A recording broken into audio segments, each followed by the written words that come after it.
Hi, Dr. Odom. So this is my final for the best sound quality. I put in my headphones, so hopefully that helps.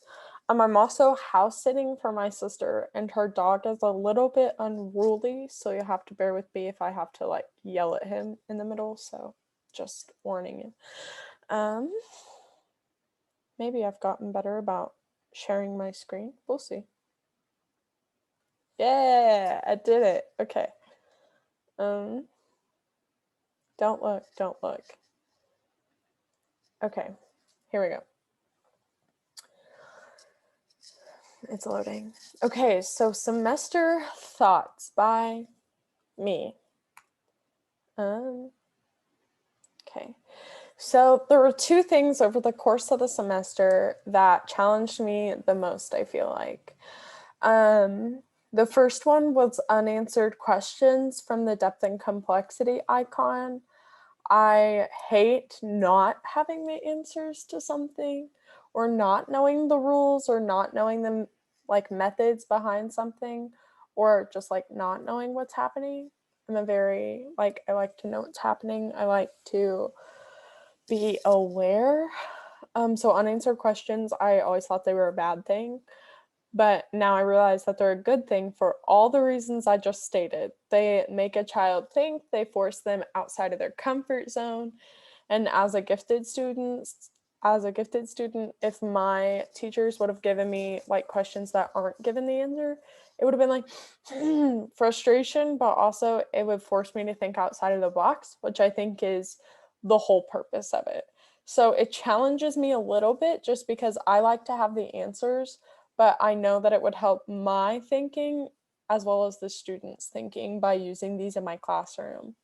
And also, it just helps me think outside the box whenever I'm trying to implement questioning in my classroom. Another thing that challenged me was the concept capsule, like the idea of it. I love the idea. I love the thought of teaching vocabulary, and I could see this working super well for like third through fifth grade. First and second, I feel like they wouldn't be able to design the concept capsules, but like me showing them a concept capsule for first grade, probably a tier three would be barn. Like it's a word they'll have to know, but they're not going to like use it every day. So having that to introduce it would be a really fun way, super easy. Um, the only thing that like I struggle with is I don't I'm not the best at Microsoft Word. I'm a lot better with PowerPoints or I love Prezi for like a more interactive version of PowerPoints, but Microsoft Word and trying to come up with two columns, different boxes, stuff like that, that's apparently really hard for me for some reason. So I feel like a way that I could make that better or easier for me and increase my likelihood of using it in the classroom is just taking some time to get familiar with the program and how to like split things up, move text box where I want it, stuff like that. That's what really I found the hardest about it. Uh, okay, so now we're moving on to my Love It series. So all of these slides are going to be called Love It because we were supposed to grab 3 to 4 ideas that we really liked, and kind of like how we're going to use them and why we like them. So my first Love It is the depth and complexity icons. I absolutely love these with my whole heart. I am a very, very visual learner, which is why most of my PowerPoints are pictures. But I'm very visual and very kinesthetic. Like, I love to work through it on my own and I love to see it. So just being able to put these icons in my lesson plans, like draw a quick flower or a quick lip or a quick um ethics symbol or glasses, like something quick like that, so I know what I'm challenging. It'll also help me plan for what I want the student to get, which is going to be another Love It. It's my questioning section, but it's going to be able to help me use different areas and to really challenge them to think of these complex things, such as like multiple perspectives, like how would the situation be different for the lady in the shoe if you have to tell it through the shoe's perspective? How's that different? Then they have to understand the function of the shoe in the story, how many kids she had, how they interacted, how children interact with their parents. That shows like just a more deeper knowledge than a like basic question, such as, what was the shoe in the story? Oh, their house. Like that's not really challenging them. And then like an overtime could be, how has the function of shoes changed over time? Like they went from super not needed to like fashion, stuff like that. Okay, how they've changed over time. Unanswered questions. If the lady in the shoe couldn't find a shoe to live in, where would she have lived? That like stresses me out a little bit because there's not a one answer, but I also love it at the same time because I'm a very creative person, so I'm able to use my creativity to try and answer that one. Anyways, that's just a little bit of me geeking out about depth and complexity. From my first Loom recording that I loved whenever you showed me the Bloom circle, and I wholeheartedly agree with it. I think it makes a lot more sense than the pyramid because learning is supposed to be a continual thing, not just okay, we've reached creating, check it off, we're done. Learning is continual and people are learning until the day that they die. So having remembering over here and creating be the same state of red and it being a circle just going all the way out and then back in,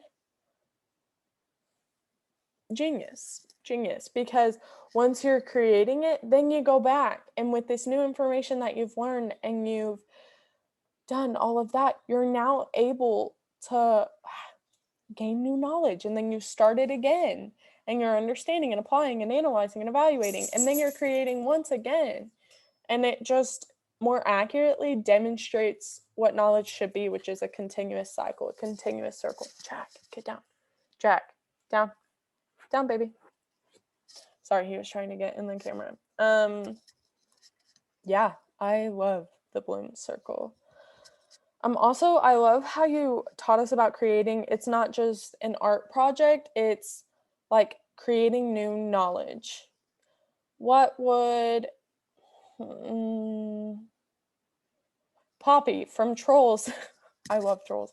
What would Poppy from Trolls do if she was in today's environment and went to school with you? How would she interact?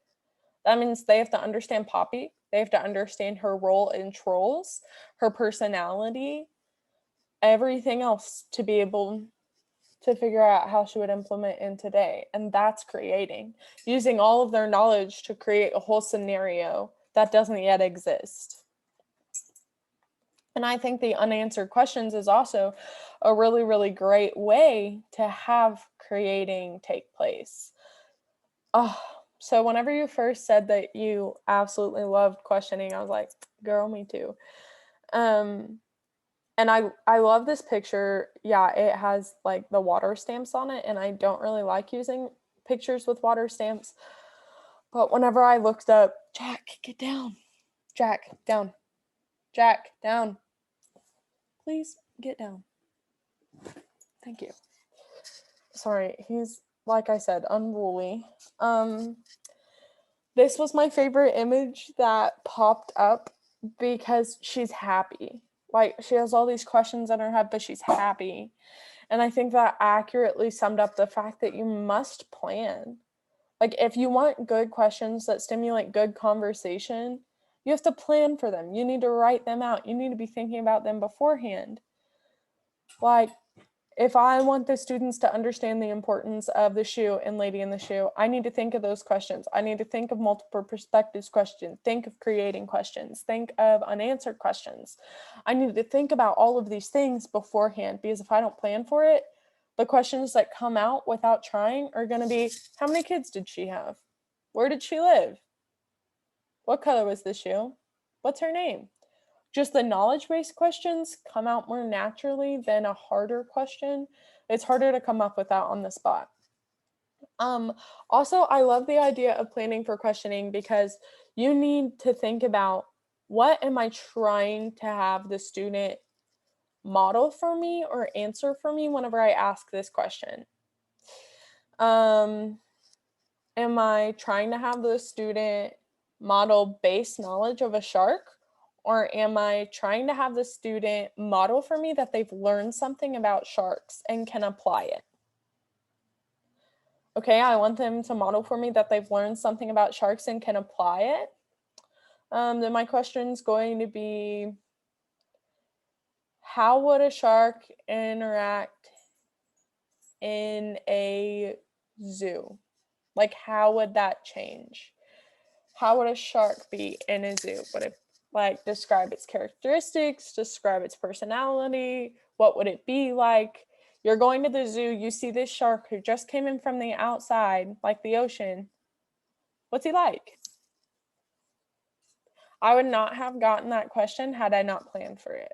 I wouldn't be able to come up with that on the spot that easily.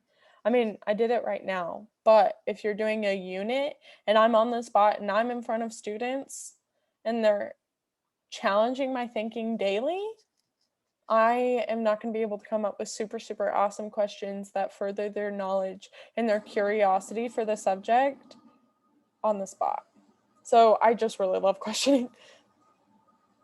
My third, love it, choice boards. I love choice boards. I remember like my first choice board I ever did was in 4th grade, and it was on recycling, and it's one of the reasons why I'm a recycling nerd today.